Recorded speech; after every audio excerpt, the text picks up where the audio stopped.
Erlinda Kirante Martinez of Tagumpay CG. Yes.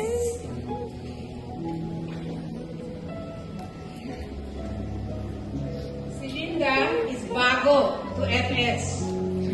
And, well, she's one of those who wants to make the most of her time because she says she's 60 years old and she wants to be trained for the Lord. Amen. Amen. So, Sister Linda, si Linda is also a grandma, by the way. Marami siyang apo.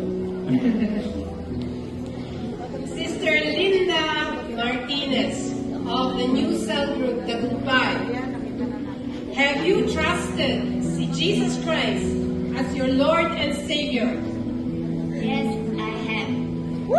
Yes.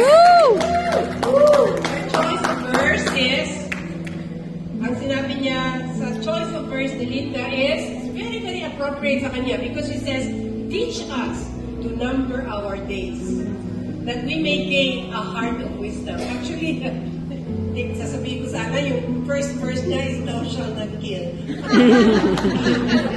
Pero ibig sabihin niya, what thou shalt not kill all the joy in her life. Amen. Mas maganda yung Psalms 19:12. Sabi niya, tama. Ito yung gusto ko.